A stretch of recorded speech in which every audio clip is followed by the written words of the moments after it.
Anumre no siambo Ghana de shimama mamuni na juma makwaba. Tiba Ahenkan 93.3 FM Sebrasun. Ensima dro so mamuni ese dwana anumre yi. Ye diba besumu se anumre no sia Ahenkan Kasiebo adeshimama. Ena kwakwa efiadanti ya mpempi ye friend Freaky Fucky Friday. Etemo dewu sanso ana beti anigide nsem ewum. Na nsem adobi aboabo na abone bede. Ede ba besumu na anumre bi ene se. Owura bi dia ba betudwa esusu nipa. Odi animu ma Ghana mabru bi eyo mampani nana adodan kwakufu ado ho wababetre ehwehwe muso ade abeto de chemusa afi ankwala mako adionum enum ana HIV muawa no adokro wo mo odi Ahenkan kwa me abodi ni djuma ewo peace 104.3 eni Ahenkan 93.3 FM 20 people mapa odi atuja chese enye bibia na ose ade ani tu aban no so na mom yenna oma bia ni masini bia ni potem bia yen soro waka ne yenso yenye bibi ansa na aban aba sanso ana dishia wamo ewo eye achimso aban ne wo mani abriye papa wo mu chemsa wo makwantempo ne braso se aban hwe na wo ye momo ensu brani bi atoma se miken okon achim akokwa aso a ensu a atototoi ayirima asai enwo gallons babro empimu du eni akiri ye de amanebo ebebrewo wo ani jidi semu ana koye fiada Freaky Fucky Friday nti edu se ani e de ani jidi sem kakra eto wonyum tuni ba ko so asore ne awarefo ne mu amotwe mpona wetumu fo papa na otwea mu owura ba ko a ebribi okoma was ana was ne fake Dr. UN na oni abai wo so no bi so chen twetwa mfoni ji wo mani se o ma ware ne de keka ho na de piefu maba no nya sempa eda asema ye de ba abusian sam na doso papa na koye fiadanti aboni dosoku ane ye de aba besomo na anasipiesie ankoma ye na boafo dani de nyina waje entata so yasena tsekase no ye be pense mo na koye fiadane so de na ne boja ye nya semketwa Alhaji Hankuri Enterprise sanso ana Jubilee Hospital afi Bimpoma Plaza Hotel B Plaza Hotel boaso yasene ODI Electronics so appliance papa fie ebebo sebuba yanso yetbe Ahenkan 93.3 FM marketing department womuso boaso yasene kase no etwagu live e Facebook ni YouTube search Ahenkan 93.3 FM adwinjenu nsu tisa agreka be yanso ebenya botre asesa part sopemfo timanu sumayen ena 0594841044 0594841044 text message ena WhatsApp o de ba bekenkan ediamon kwaku enin kusimene mame akia janewa na esansa kase ne mu odane emu ohwamunti no information centers bebura dwesia wo Ghana fana bebe a wo mato kase na peti a etwagu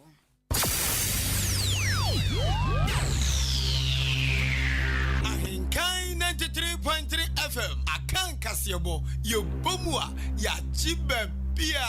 anuti Kasiebo mubati anka ewo End Time Information Center achim Asanteman Kwasiapia online radio ewo Asanteman temu Kumase Aluma Suta Information Center ewo Jiwani Kwanta God's First Information Center achim Betnase Alternative Information Center Yawsero Kanyame Information Center ewo achim Achikrum Cooperative Information Center ewo Achekrum Die Yasutumi ye Information Center ewo achim Dwaha Awurade na ye Information Center achim Apreku Gode waye boafu Kwajo Kumi eye David Ba Information Center Dimpa Information Center achim Asane Kosiewa ewa Kosiewa krom Osono Information Center ewo achim Esam Abnasemai Information Center wachim Abnase Nyame ne hine Information Center wachim Ofosukrum Ena Nyame Asam Information Center wo achim Krobase eye Nida Sonia Rade Prince of Peace ewa Strasi Somwa Heba Information Center so som se twetwe ewo achim dan Intiamwa Junction Peace Peace Information Center Wakokobe. Eno sewa Information Center ewo Achim Enyinase. Ko Sam Information Center Achim Achiase. Keka no krobo eya Adom Information Center. Peace Info Biz Watercrossy. Tokuya Ebutu Achim Odumase. Adwempa Information Center Jinanko Jama North. Chidom Information Center ewo Achim Adubiase. Bono Mantemu Abapa Information Center Goka. Sumnyame Information Center eya Chirimenken. Nyankuma ase eya Nanapia Information Center. Da Kingdom Come a Police Zevo. Asioko Jama no Bono Mantemu eya Duapa Information Center. Afi adishima mansam ntremu ene nfiti ase eni. Ahenkan FM. Watu wasum. Na wotwe mu na wotwe na wie yempo. Nyame bo ochina pepepe na wotwe pepepe.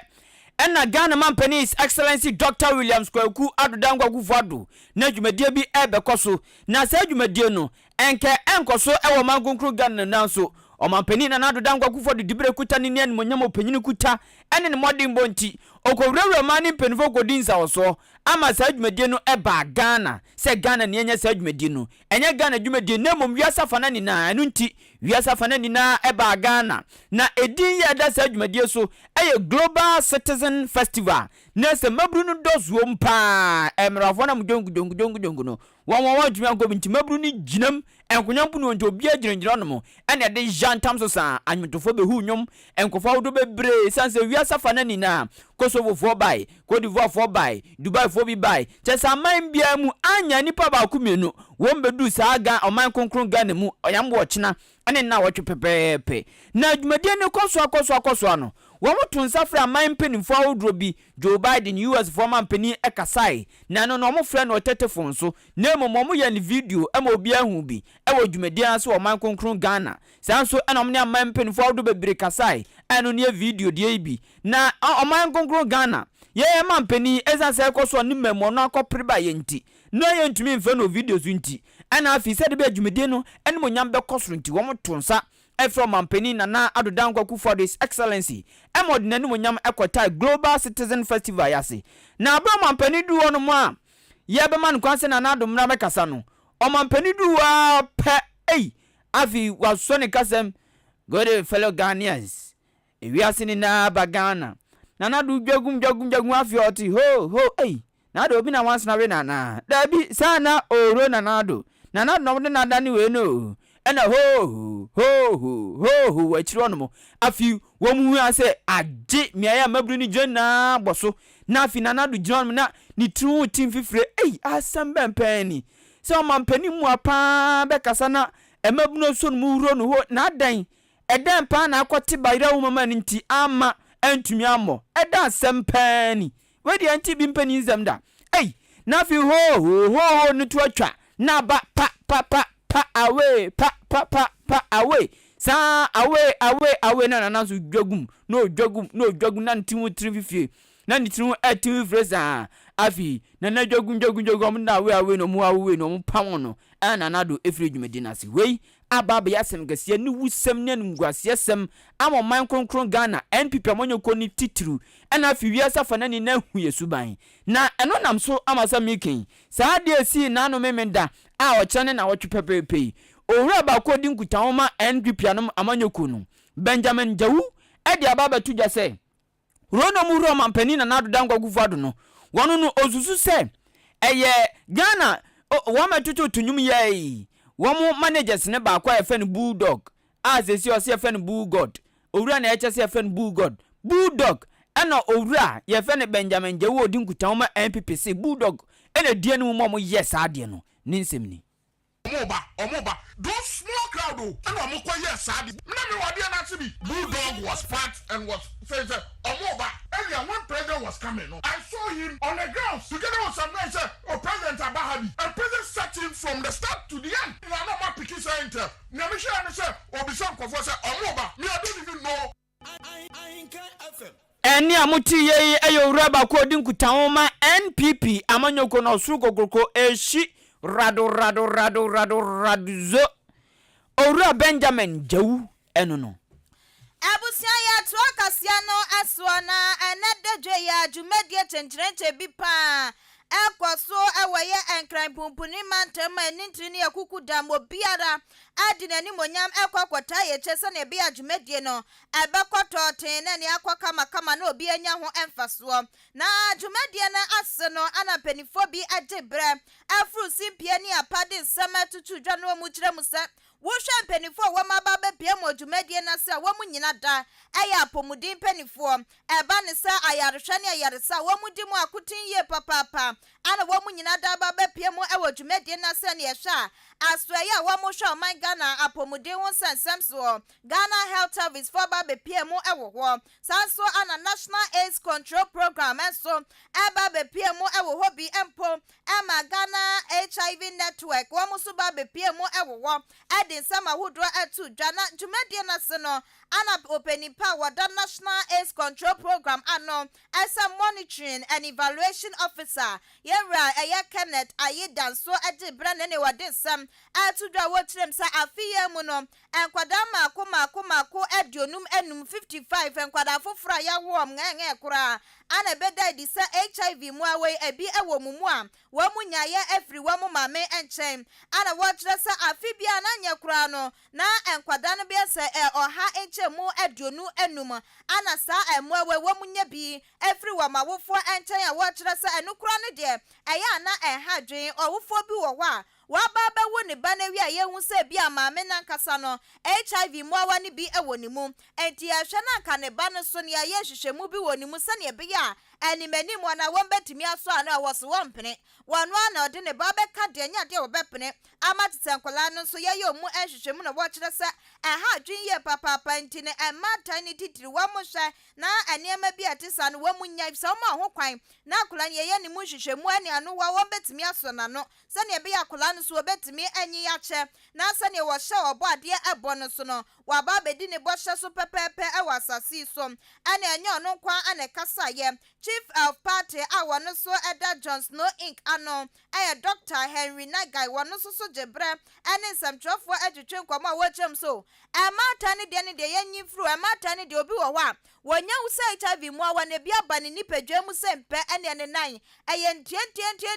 tie wa yaresabia nemom emema no ne wo munya hu ya no wo mate ada na tse wo mo bo ne gala we wo mo de sane ne etrete ne ntabo mu sane wo kire se emema na ya na hadwin ye papa pantu ye bema na ne wo wunim se HIV mu awa ne bi wo nipadwa mu a wo besre se eya na wo so wo ma wo nan aye ntientia e wa yaresabia se ne be ya wo mu betimi ahwe aso wo de no asoso ano. Whenever a service provider sees a pregnant woman who has delivered, you pick the client. If the woman is HIV positive, then you are supposed to ask whether the child has also been screened. There's a challenge when it comes to that. It's not being done optimally because sometimes the service providers, they are overwhelmed 162,000 who are on medication. And you have more males who are on the medication, but you have some of the males who are also on the medication. But when it comes to the area of testing, the group who are having a lot of them not knowing their status is the males. Ayo ntina no mema ni bebre wo ho a wonu onim sa HIV be woni mu ana sa bi ni mu onim wamu so a wamu nim no so a check up ni screening ni enya de a wamu bekọ na ne wamu di nam atase na tse wamu ede sane wo kire se aha dwen ye papa abusia ani aye empenifobia wamu kokopie mu ewo dwumedie na se wo kire mu ese we aye aban hihye ya wodi egu apon so se ne be ya HIV emwa na no betimi abrase na empo wamu a womanya bini apekwan a ye betimi de o mafa so na ya de ne wamu ni pedwa no mpo no anu so atimi abre ase afi ya de shimama ya tonwme no Ahenkan Kasiebo no so eye Funky Friday kwanchefo penyi de ma OD Media Network anumu Ahenkan FM ehwemu bi enwuma ne de ehwehwem bebre asayi meat pie ya spec no nyoma ehwehwemu buma no de bare ne de emre ni na ehwehwem bi odi Ahenkan kwa me ya boa achim aboabo de hia chenkwa no numbremu togbe afede junior waba bedi dwuma sumbi ewa achim aboabo nne na opanyina odi ne dwuma ewo Peace 104.3 enya Ahenkan 93.3 FM ya Ghana semtwofo bo mako 10 edin a utumi yo dan kan Kwame Aboa din evrim akra kasa sebi mpenfo bu bebi se kuntu ehwan na chia na ekọ enu nti atuma aboabon so de private school enu mu no na kakra nyame na dom ama ni wakwakodu bebi e wadu Nyankopɔn gusu hira no enu nti abre oba ba no sia no hu se ejana bia ebi ni school mu achechefo ne asuafo bre papa school ni bakra se womzo ya saitofo na brof ne ana ewom kakra se going to toilet afi obekwa aba o mabiem na akwakoya asem hadi sua pa achechefo nso bre we na nso odian kan Kwame Aboa hu ni santi ono ankasa atunu botom sika a esom bo bebro 45,000 Ghana cedis titiska 450 million ebro wodi si ajanambia abafudie bi 3 mema 3 achechefo de na him ena suafo de nzu hihye makoma kunsia ediama asuafo wo achim aboabo presby primary na abredumede ne koso no odian kan Kwame Aboa ayechim say afutuo ni adesede ode to manfo anim say we ya ekoso yi so manfo bia kabom eni kwan say kro bi anampotam bi anamansin bi abri bia wo msam nya watu se do mo hwe abanse ne no mo hwe aban anim to yi tse bi obi a ati asem wan wan say o twan da me twan aban ma ya na to osesa de bebre nto srada ensagu nsadem kotodegu fom manfo mfrase potem entoboa enkabom eboa papa nti sane mamavo mfrase nye na se ye ne san kakra akukọ edebanum nsu empunto beba empotem na aban so hu sa no no so aba beboa odian kan kasa odi tudwa eni Mesre abuabuman, mesre presby asafo, mesre kotokuman, mesre odaman, mesre ochiman say, and you may be what ya kike huboma, ye bit me we don't need anybody to come from afar to come and fix it. And a ube yasen so bonua to gako. You are not a leader, we a hypocrite, nya chom. Na ya chaos, ya hufwa, menamiko kan ye mumdi. Se empenphobia and form who are ma for lea, and kwame to abuabu, kwame to oda, kwame to it is a way me pasem swasem dia never expect development and hwehwem puntuo so pasem swasem and hwem puntuo ti se presby asafo amasa ase esi school dan editete ye ma na situation school wo mu ni na nyina emfa ye ho yet one ye hwede a ya no ye boy ma na bro teachers can apply for transfer school dan no wura ma emu nyina tutu esu okwa ada na ese hwe ne man basa eye ye nyina ya sede say ye uplifted the image of the school. Odian kan Kwame Aboa wie no san to ne nsam so say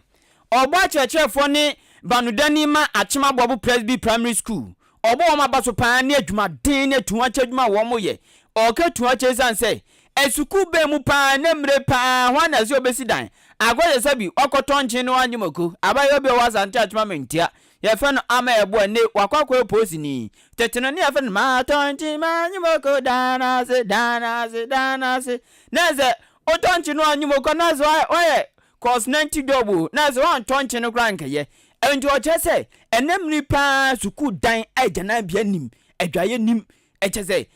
afado wa no se odi fam tipa ba bia obenya bia na woko jese upeso ogunsu atipa na sempo ema bosomeso na so bi peso ye no ye abapofiri mu na so ye no ye eno so ba kwaya asem ti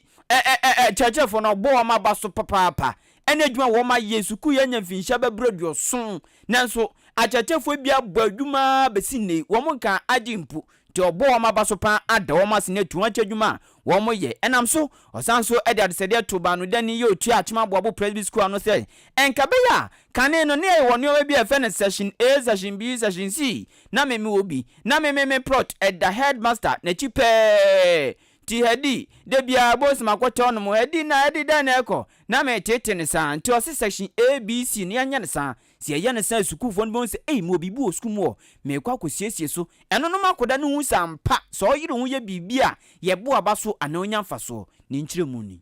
Mesre a teacher for Hanama Domase. Sir, in this condition without toilet facility, one team now I want to celebrate the headmaster for this school because of the kind of pressure a ɔde maa me sɛ ɔsrɛ me yɛnyɛ ne yɛmfa mmoa kuro no kɔme bi tumi kɔkyade wɔ sukuu ma agyanabea ni hɔ adekyerɛ nyakyerɛ bi wɔ su atapɛ na toilet wɔ hɔ ɛnti headmaster medam ase na mmom no ɛsiane sɛ sukuu na ma the basic training a yɛnyina yɛtumi bɛyɛ mpanimpa nti yɛbɛkɔ so asrɛ mo sɛ momfa suban pa ɛntete yɛ mma no ɛmma yɛn give them the best of training so they can grow to become great men and women in Ghana sɛ ma mmɔ mo nteteɛ pa a ɛmmoa bia a yɛde bɛba no ɛbɛyɛ amuahu ɛka me nku na nka bɛyɛ yi a monsa nkɔfa hyɛhyen ne mmra na beautify compound yi kakra it give their children responsibility ɛma nkora no sɛ wobɛkɔ school ntɛm wobɛkɔsiesie wo flower bed dim ɛne mu ne akyire nyana flower bed yɛ den ɛwɔ hɔ ɛsa kyɛke erosion wati wasum ɛne a mutie yɛ odian kan kwam yɛ boa na ɔde ne kasa bɛ na oyɛ kora no se ebiem ɔwome so kora no wɔsrɛ paa sɛ atema boabo presby primary keji no ehu papa miampo na nka na mo ma unze adisi mi hwanu ya na msori ametete nkofo monten za aboabo de zu dika sude bia me bape no adode me enti mi hu ya me sport ya pe odi anka nso hu na nyame adom wo abra dwumadie koso nne na odi tudwa kire se edan ya hu a aya mememre ago tetedan pa ayo wu afidie nanso obia twi nani odi anka kwam ye bo ase onhyebo nemom okache aboabofo ene wo mewo aboabo presby school mu se oba ko wurem di ni cheko dom se nyame na dom na onya bi ode baba na achema aboabo presby cage no wo masiesie aboa nwansena oni hwe kura no oposa ne nsem kakra yeye edi ama presby school a me so me kodu P3 ata preparatory school pa e ma me training from primary to GSS me nya hwe kura momuda nanso unchi edi unchi kuntu hwe a ne nchi na ekọ na primary a ye keje ehu a hai e hye mo se ene mpanifo odi nkumo de ese e beye fa eda we hu na yetimi esesa no cause me ma me ba na napo anaku afra koma e ma me tena da we se osua de nti wo se yetimi kentene ye ho na ye bibi edeboa yekuro tiene ye dane ani di mama enyame odi ankan de bia menimu chafa me de ache presby school no omomfa nhwe nkwala no na empuntu emra Ahenkan FM eni amuti yei eye Ghana semtweni odi ni dwuma ewo Peace 104.3 Despite Media enafi odi media network Ahenkan 93.3 FM ono so ena sa radio station eye ne dia odi Ahenkan kwam ye boa Togbe Afede Junior abusia ya trakasia ni so na shane sus akasie etwa ne ho Fred abe fontentan kase so Facebook ana fe YouTube okwa na wachira wadwen kama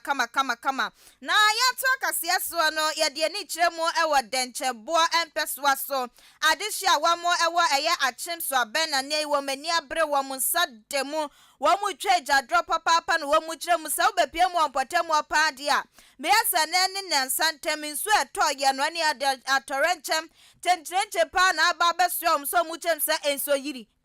ne potemo nyina yiri nti wo mu ntimi nkọ wo mu ba susu ntimi mba na wo mu nyina akika wegina so na ja ni akwa nkọ ni oba susu ankọ na wo mu kire se ha dwen papa panti abanhwe na wotimi meye ommo ase ne bia wo makwantempo atete apansam no wo behwe no ye ne kama ommo mu chem se akoba ne sa enso to anya ade ebe yiri ensusu ebiemo wo mama na so na wo mu kire se ufri achim so abeba bedu achim wenche ne akwan a kakro imienu ebom nyina so yira afaso enti wo mu susu ntimi nkwa na wo mu chem se so bo ne de wo mu kasa wo mu pe obi de so bo na abone pa de na chese eye bridge a wo mu patem wo mu si bridge no atete apansam anwen ni sisen ya na woda ho enti so to ya na yiri so ne ntimi mfamu enti wo mbesra papa pasa banhwe no meya momwa ene edwadifo na mu bie adisuafo nya mu bie ayanso ayatifie wo mu nyina so na mu bie na wo mu twejadro esu esa ban mra meya obomu ase ne nkebe o mbetimi akọ na wo mu kakra wo mu setimi akabie gu mu botom emema befie wo mbeyi chop mo ne kwala so nya bie di enso na yiri nti wo mu timi nkọ wo mu nyuma so ama brabo ne asetena emu ayedin ye papa panti wo mu srapan ane adisuafo bi su twejadro wo mo ane Ahenkan Kasiebo atwetwe nkọma wo mu chemu se esa na kwan aka wo mbefa so de akọ wenchi ne so aba akosua de yiniti no agisa wo mo nante a ekwan tenten pa na ne wo mo kokosua de wo mo chempo se ne de dwe ya wo mo wa ICT computer eno susu de ya no wo manage ho anya de on betimi atena fie na enso yiniti agisa dusua ni a wo kokosua de computer na dachi bia no wo nso aba be penimpa ene abona bodi mu nsem a wo ma aba be penimpa nya wo msa agisa wo mo nante kwan tenten ekokosua ICT ni bia ba ne se ha dwen enti wo mo sre aban se year of fruit na wo ka ye no afi susu ayade se wo mo wa achim so abani wanchi de wo mra meye wo makwan ma wo mo the school for na ebele pa na mo kra na ebi mu de omuba akoja nkofo wo wanchi se ne ombe ko school yentimi nkoma adwumasem enye ekwan ba akọ da ha ka fa so 15 cedis so nka ha ka fa ha 5 cedi ne 3 cedi ama ye ble panti yesre ga na ban so meboaye enso na yi abankofo fie nyina wa ha no fa akora wa obehu se yi abankofo fie tate enra ni hu se baba da na enso ni to kese ne de ba enso eso te ba enra ni hu se banti anopa enso yetimi hu se ba pa ye fa ni sei ye fa ti Josh but eno de yentimi fa ha ne fa da bi ho de se bridge no onsa bridge no ba bi buye ana ba bi buye o so on shek no ombo ekuro no na on raise even say bridge no senia yi be 3 times ni bridge na kasa so asase ye Friday bia ye ba ekuro mu ba be hwe ade wa hanum se school for na zo no zoni yi no ye kofa ekuro ekwan tin bia wo ye chia no se ekuro ansa na ye ba ti ye asema ye kan se senia ye nyina ye ho be han ye ntino aban no ma mebo han Etebusu etwegu o Facebook o Ahenkan 93.3 FM na wo hwe senie so na wa roro ne hu no de na mu o wa twemu ko obi si na hye fufuo ayi adwempa onu zo gotie mu bie school for no so na nam ho no school dining na si insuo na ja ho no mewa anu ya sorry dan ekwan ni nie ananso it school for you ko tie mu diamond asase so abe ha ya diamond bridge bridge na kosi sade yo bridge start kan wasem ne ubisem bia ekwan dia ma contractor na DC anon nam ho MP anon nam ho we ayenfo anon nam ho ya dia ma contractor hu contractor ni ne da we na se bia asem kan bibiboni asikro no mu tse de nsu ayiri pa na ehyen ba kro no ma ba bejo manfo a enfanton ebia jampo a enfa na over woma wo wanti entumi ma so abe fo ntumi nko wanti na wa hwe we adisuan for wo mu ko nkitenkit we kra mu se classes kra wo mu nru ana hwe bia nso yi na hu fam wo ba fam unso mo ka se na ya ICT da enti wo mu ntena fie ana dia enze wanti wo no ma si ICT ni bi nanso yenim de ha empenifo no hwinim yes hwinim na si wo no nti so abede no ma ya kan de wo mu no ena de bia empenifo no ye hwan man goda mfiri wanti ba so abe eba besua wa abro mo de si wo da ntuo na hwan kwa entom so mo ba ni nsuo na yiri ntom ko wan na wan no ewa papa wo betwam salvation school na kwa se wo ko kade no no apaya for nzani mva ansa no akwa entinya kwa keto ti bridge se be ya bridge no na nsuo na nya kwan afam nsuo na nya kwan akona ye be raise bridge na nsuo yiri ni to atwa na ya asem ya le wegusu o se elephantiasis o se de se ne ye nya free nsuo enti nsuo na akola ni na mu no ya yi sa ekwan ni na sa kra so efro ya san hwe sunsaso e de bra kwada no ha dwen ntene adwadifo tese esukufo obi a opeso de wanchi ni so abekwan ni di dwuma no onva ntotrotro san na hwe se ne yiri se o do atade be num ana obewro ho no afam ana se obakọ wan no so nya kwan ketwa ti nioma mienzen de ope no afa nemre modern Ghana bridge nti he obusa DC hu asema say na kwa ha no ba ha ye hu asem potin bia nka nkyerɛw MP diamond krompa aye two diamond wakwati asase so over 150 years he bridge bridge eno na assembly man ko kan say Rose minister no on so nya ne krom kwa na omra monten so mayam potem di ye na ya poemantimfo okoka say kekino nya asem ye chinukra no yes ye chinukra no ene ne ensu ato a bridge assembly man ko kan wasem onya wasem no ene ensu ato school fo ntumi nko adwudfo ntumi nko te say ayiri wo ya sa wo din agro betoma pra entam sasa agudie na ye tu wo so o hwe oman mu aye man mu na kwatia na nkasa ko mantumi afan develop enkronkro na ye tu agudie wo so enya brofo na nim de na omunyanso wo DCC hospital school dan a ka hwan bobo yen aye ntesio ye fita oboa kwa abusia Facebook Ahenkan 93.3 FM twegu hwe de suafo wo mo nenam ensuo mu ekwa ha dwen papa panti adehye bia wo mo wo so abe ana wo mo so wo mo che wo makosam na disuafo nchem se na ye ICT dent so wo betena fie pa de akombe fa nsori mu akwa akosia de na yemfiri achem so abe ne yenko achemansa mekire akokwaso achem akokwaso ehonzu nsu ya fefefe tse bia akwara no dwunso ye ensamoni ya diwo achem akokwaso no enye nsamoni ketua se meken amane ensaka okudwa pe newsroom ene se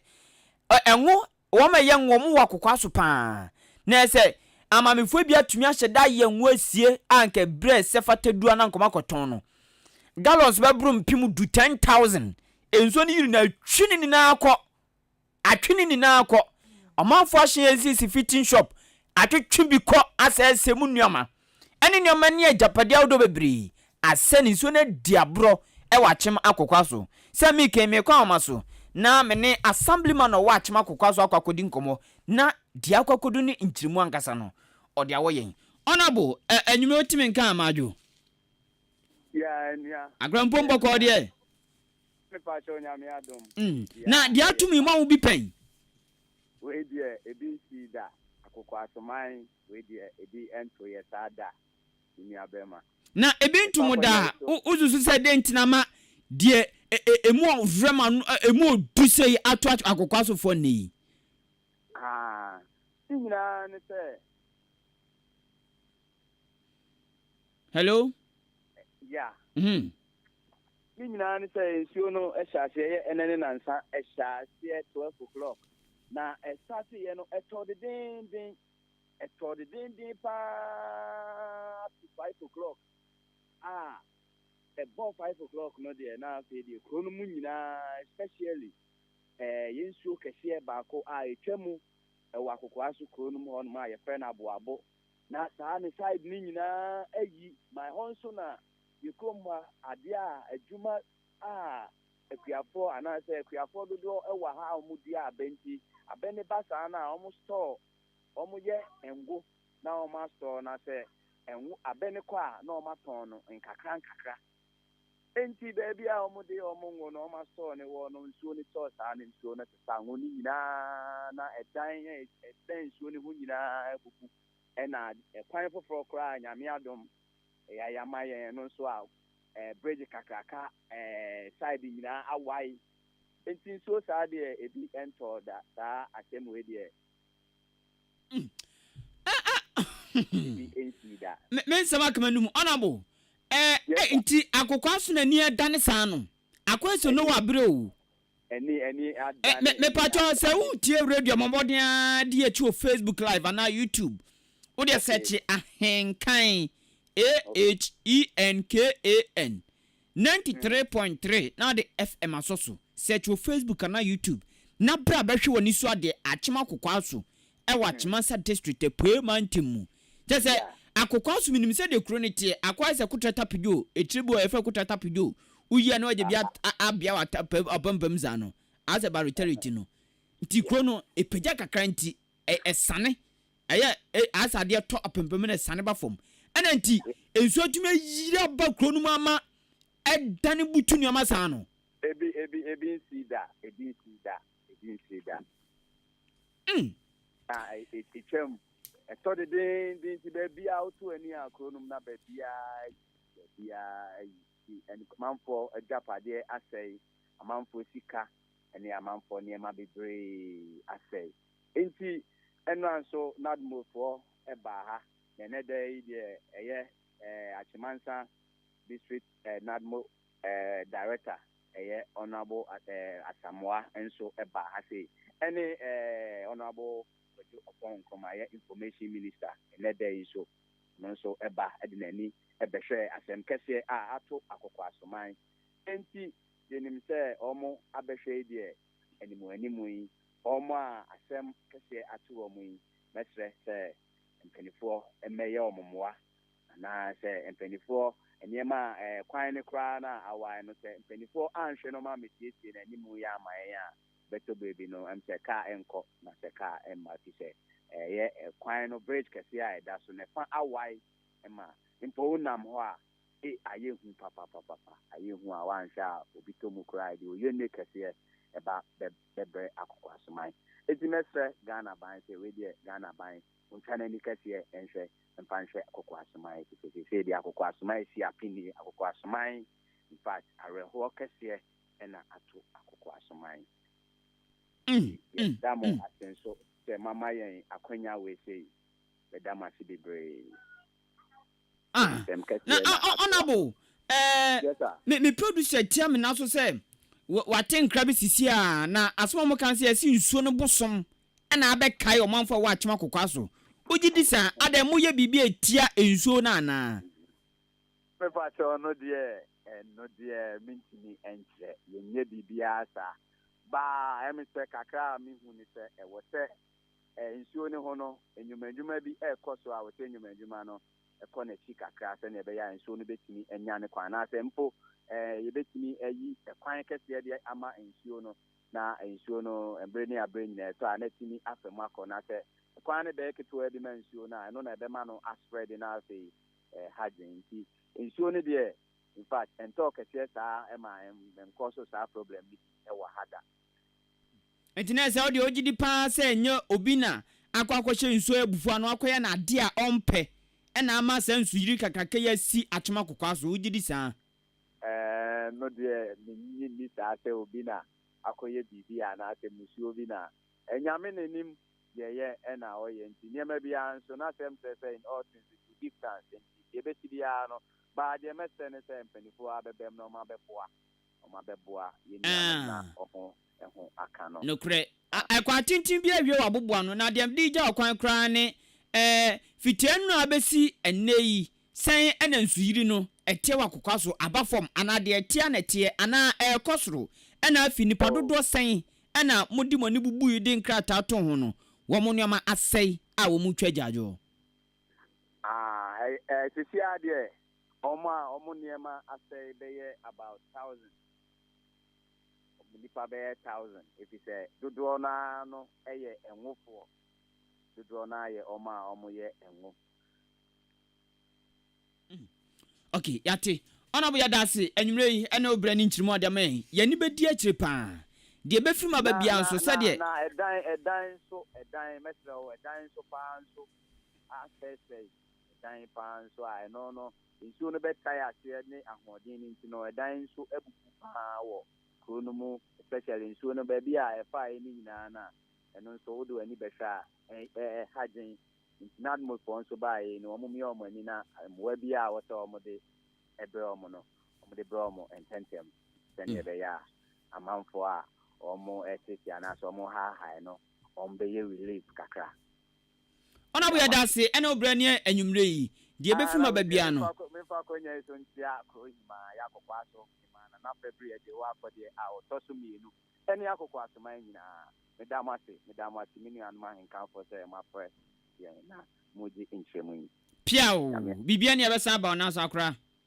medamase de nyamishirawo ebusia ne achem akokwa so assemblyman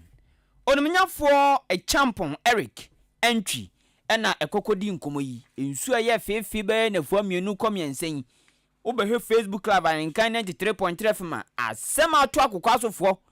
ensu na ebufa ahyen so ede enwo wo ma aye ngo esie gallons awodro ebresim na nkomaton no gallons over 10,000 ona bo assemblyman ensu no atwene ni na akọ na nipa so omo ho aka wakokwa so mprempren ene na beye apem baako 1000 na se cost ebi nsida me amenti bi da wakokwa so o chema kwan o maye no fufuro yi ona bo ampia no fufuro yi tese ensu na yira one bridge kase bi a wifi ama so man hwa anye ne ntema ebe kakra manfo ntumi nkomma e wakokwa so imo rem kwaku pa ensu yiri akokwa so ni ensu yiri wa hu me de me hu ni se braso se yetena se pan ne ka ho asem ne plan fa ensuo ho afi bia ensu to ensu yiri yes afi ya hyase ensu to to man kran pumpuni man temu carnation barrier na suku dan pa yesi na bansoro che se ensu na mene na ama abansoro ne atwa to ne nko ana wo hu ne tale soro na no na wo hu ensu to bia ensu yiri enti medium se ne ya pre galam se ne sa no wo mo hwempre ensu hu sem abusia ya to akasia ne so ne akwakoye efiada freaky Frankie Friday nti enigidin sem doso papa ponyuntuni ba kwa wato awarefo efo yedimu sem nyina da ebro na asa ne yebekoso no yendi dwana yento enkra nti Jubilee Hospital sa entrance ma yade ne ndokro wasa entrance ema ne nyansa na wakase mihu yanka wote ya na ode abo masoye na womatu na siama nti wa outpatient service no a doctor fo ene na watwumuni nyina wo mote wo esa yade afa inpatient service no so na ne privacy kukuamu na wakohu doctor ni na send o how bia waka kire ne kama wo laboratory so wo ho e ba ne sa wo kwa check umoja bibia ne yase kwa laba wa mo be ya ma wa wie kura no kwa abotin so kwotwa dro wa mo pharmacy wa yaresabia wa na obetimi ato wunro Jubilee Hospital wa antenatal care emaye ma menemo apemfo wasanso wa postnatal care no so apemfo wa ma wa wie no weyi na wana tese wa mo be ye no wa mo theater wa mo ye surgery awodo enso so wo ho ultrasound and ECG scan ni nyina da wa mo ye bi wo asoye wa fe eniyade bi aso de kwa Jubilee Hospital wa mo eye clinic enso so wo ho diabetes and hypertension clinic enso so wo ho wa mbe boa ma mocha no de afrisani ye papa na Jubilee Hospital se wo ba na so ye nya fe na wo pia kwa akwato aduane wo canteen wo ho wo maduane ne so de ho te papa ente wa wo benya aduane so adie afa insurance awodo ni nyina woje se aya national health insurance and asa private health insurance ni nyina da Jubilee Hospital ejini nyina ewo asoye ho na Jubilee Hospital ewo achimoda aboabo ekwantempo ne so amancha bridge ne so ana wo bo ejuma dendenden won ti frempeni foi 0244 575799 0244 575799 na woni Jubilee Hospital empenifo entwetwe enkomo afa Alhaji Hankuri Enterprise Provisions no wa sako fabia beka wo se anim ne dada entenya afa ne yebeso kane ahwe nanim provisions emu milo sugar sobotin kra benya bi wo ho solution tapes and yaman dos papa provisions here egumu ahodo Alhaji Hankuri Enterprise bra na ebeje wo de wa chimoda owo eye opportunity bank no ana face South Primwell Bank omumfifni pe ana Alhaji Hankuri Enterprise was sharp wa boy juma den de obetimi afro peni 0245 447 138 0245447138 afa wo didwa wo so timi bo hu de rese ne be ya wo dwa na wo di na ebekọ enkan ema wo mfa so akọ enkan ti wo bebo wade tonde hu de rodia eno ane Ahenkan 93.3 FM so from marketing manager 0244 2900093 0244 2900093 afi ye free 0244 ni akọ 0244 ebusia eni Ahenkan 93.3 FM se o se o tebe uhua be ebe ye ode ebe nso de bie nipa dwum ema hu kasa enti de dwumade bia bia to di se ebebu Kwame Asante na chairman na niti no enwema egum no sanga memory a kenen number bebe 1000 gig ebusia tie bi na ebebu die ebo apa memenda bia ekoso na unso ni Jones opeso badwumadie so a de hia ne so ba be registration ana so be frɛ Kwame Asante no I registration ebe ne time ko kame kire me crash power span de kire mo eno nti frɛ no 0593 649595 0593 649595 and then we can see ye Roman sa tu de ho fra bonte ba temo dan ene ni mpotema no won busa se miko ɛyinfa na mpacho menya de miti ato amaso badwumi afa ne ko B Plaza fane ko B Plaza Hotel esan so no mokwa ade a nipa pa bia no ebi o B Plaza Hotel ɛda no wurema air conditioner TV ayi empa ejade so pat bate dan bia ho ti se wa obenu oduane anaye no ma is allowed and afi uko B Plaza Hotel wo mo obiaye bia efa nipa beye aduasa ti company bi mo pese mo ko shon mo ye nhemu ko fam ho adwen kakra mo nko air conditioner ho mo bedi mo nko mo bia ntehwe na echiredi na hyehyɛ so da form bro ɛhɔ yɛ standard hotel B Plaza Hotel wo mo atem dan MTTD wo ne no ene di nhwɛ no mu pɛ ana MTTD kwan so akafra MTTD kwan so akɔ kakra bia ene Pentecost asafo no ene di nhwɛ no mu frɛ 0249 855 396 0249 855 396 and 0243 118 500 0243 118 500 utumi frɛ no wo kasa ansa no do B Plaza Hotel no especially made for holiday makers from abroad Abuabo Takoradi Cape Coast Kumasi and Akfa. ODI Electronics home appliances and one edidi juma TV, deep freezer, gas cooker, blender, kettle, washing machine, iron, bread toaster, mobile phone, laptops, adebe home appliances no Kawakuma 2 yem. Kawakuma 2 yem. Sansa Ahenkan FM aba ODI Electronics aba AOD and I did dot as in fin keke. Tiblabe jodie. Ye was samba policy so utia na keten tishu make what wedi nkatibo yewura what wedi and sa obare poka sama sa mate what wedi sound so and aba adwumani what wedi sukuni what wedi thousand abenya fabra akwanu mo skaza fakoto indomi oziyo mate na wa bi de abeto wam walimra onso no na di indomi sika e de atofred hallelujah tibra ODI Electronics ye wadaje papa tisese bi obatan tibra ni endidwa ye wachema boabo ye ne Ahenkan FM ene wodan kromu ene dim bomodia frɛ bibi chiri adwen so frɛ 0550 900 600 0550 900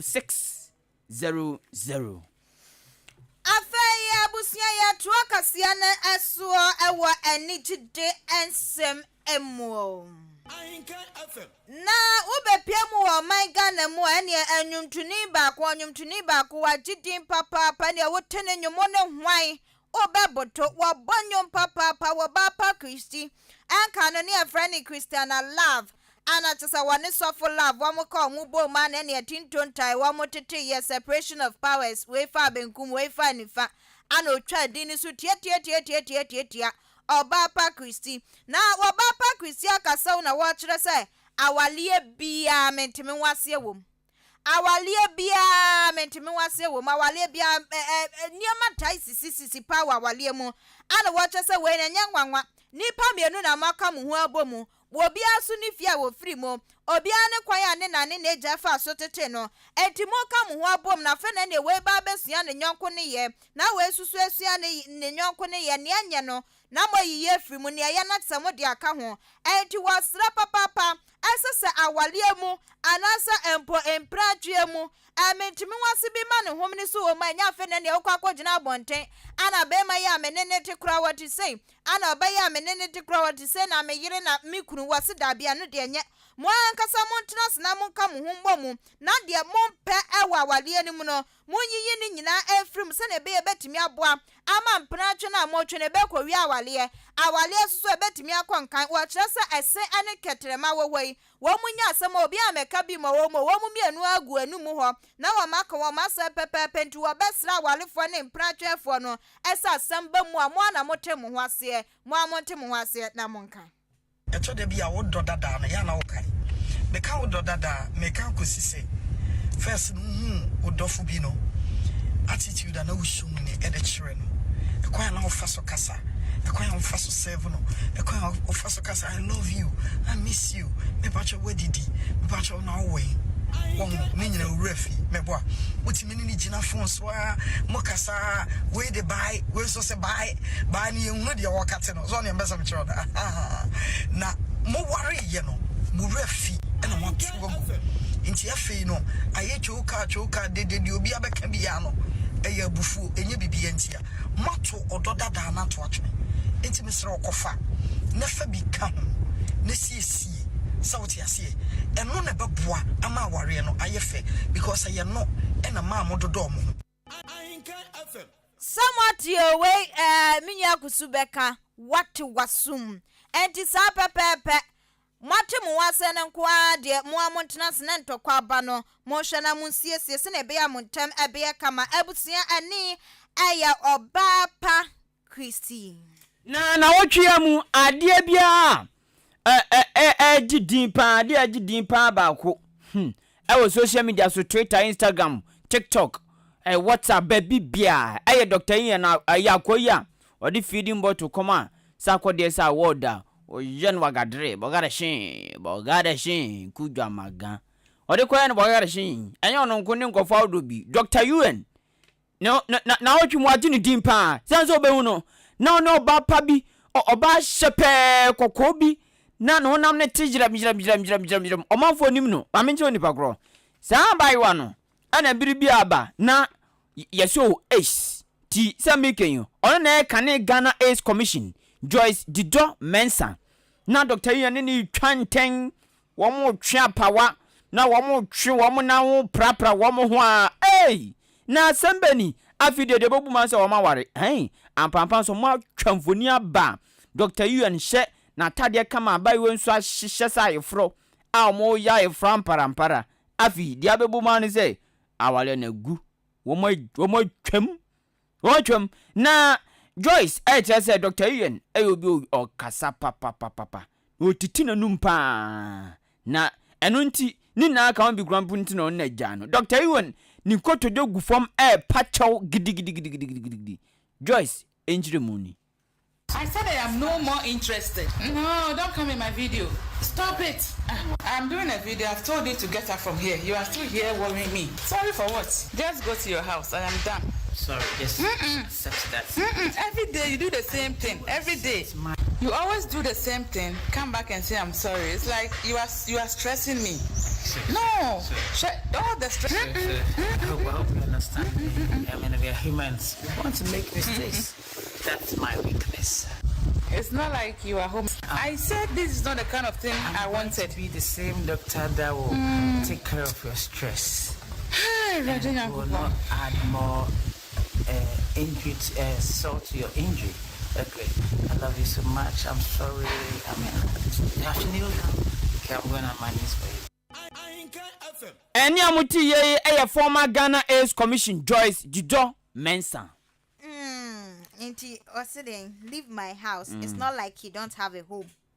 Na yana sin ade beto just o ma wale. Anti abusia aha ne edisi na afa mu adwenkyere na ansa na yebekwa adwenkyere ni so no kwaku.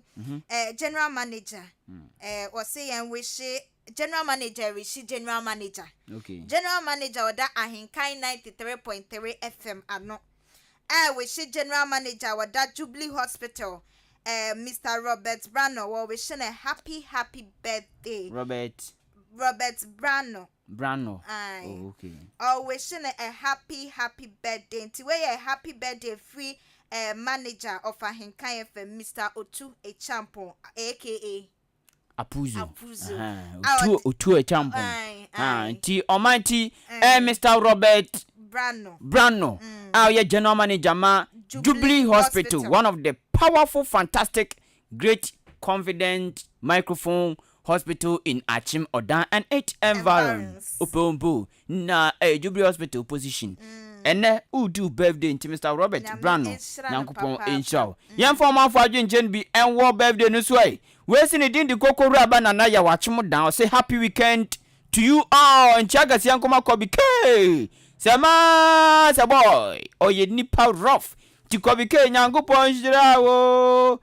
Adazanye Yamin Shirawo Kobike. Yamin Shirawo, where's your D is doing good, Papa? Ahenkan kwame eboa oriyaze papa Spanish ni beka say Ahenkan miskuri Pretoria pa Ahenkan Nyankopon hwan pa na o say ezuyiri de ha nwi o asa do so do ti not before yes ramada mumrem of school edifree achim aboabo ose we are doing good yenso ye das papa sanso ana Kofi Isaac so wachim abenase odi ankan ene ejana bia makomako nsia befo de hyepe nya hitim ye hyepe no oba Facebook live bra be hwe ni so ade ena bia so no fe akonakono fe akonakono ye nyame so ade Nyankopon enhyira ne papa ti unzu betumi adwani Facebook live no ba be hwe we primary dia nya SS toilet tu ti we etwa atwaman school no dia no kra aboabo presby school no wam toilet no etwa atwaman boys toilet no kra SS mua na o hwa nkwala ho fefefe madam from konya won kra na friend say Abigail o hwa ba ho fefefe kama wo sun ade na ne toilet tan tina wa konya awamane yade kwa we ya odi ayade nyamisha no na ose Ahenkan FM good evening Nyankopon hyira mo pa nipa mo na nyame hyira mo ose nchankoma eja Kojo ansa opinion Kwame Taylor Kojo maame ene osofu Peter wom na ewa achim nyame nae achim God is not sleep achim nyame nae esu sanso ena ose Ahenkan FM nyame san hye biem na onu na dwenche odeba ye efri odan kwanta jadem kwan so odan kwanta ose Mr Bob ene ejadu ena afi eja Kofi bedu womo ewo odan kwanta eko atimje dem kwan so ochia mo pa nipa ko amfa ne din anka ho yeda ze no adwenkyere we si odi Ahenkan Kwame Aboa is doing good work God bless you yeda se papa kokura ba san bo se mi koya mabo ozi kusi atwaman is my school I also used that toilet the story is heavy what was wadiatu we confirm yes enye ya ne yeka dabi na say yehu ya yanka so atwaman toilet in there kraje modu ye de tu abeti a untumi mama idwale ana ma yi twem no muso mo dining hall oti dining hall na he unyonku bema ho aden na ye ma no mu se mema na mema so mu se ma dabi ss pa kwa atwaman school ko toilet na awurade enye etan gu kro na nimase egu district na nimase se gu Ghana education system na nimase ti omo yenya ho bibi mati se awokeka bi koso na no ke pese ni DC kase yenya no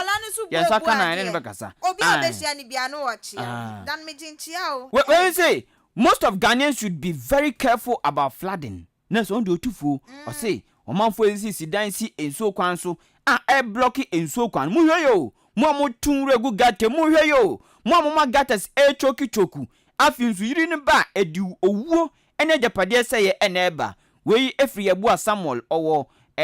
achim kokobin aka bi ose Ahenkan adwuma efo awurade adom nkam nyina enka wonso yedase we si kwaku ene akwa you are doing good great job my name is Asante Samson mekasa free asene greetings to akosua buadua anade vi buadua na akosua buadua okay nti akosua buadua that's you Kofi but Kofi den thank you Kofi den betianis sir Kofi udin mi ho anti ebe ya santi chemi na fabra me pese me bo atia no kafra yenko Facebook live mba ana onko emre no okay ani avansi ai Facebook for na damasio na no crash bako message o sin shiraba Kwabena Logic GH osi otie pa free sanhwe live o achim swabe osi so omo bro omo bre papa omo bre pa they should help ask Alex Ankuma aka Logical and Adisu Peter osi good evening Ahenkan FM family members I'm watching you live from Belgium ye dem Yako ya try to go cry ko he ya twam Nigeria ya twam China ana abejo mundu China say ya so be try China o it is ya try no way cry Jesse anu bebo wa France de hu de rowa ha wide world we say oba Ghana pe bronye oba pe no ano ono ana ebe hwe abom enti abusia ye ko ose anu ana ebe hwe abom oni onye Ahenkan FM no wa obo no mo de ru na ana ebe hwe abom enyasem ye producer Kwabena Akim Achim asubode hye ba ko pe Kwame Asante Seman se boy aka Sir Charles ene so hwe na wo fasu na osobi a o direct kunkum bag ya ne sa telenovela fo no yes was a director movie director pan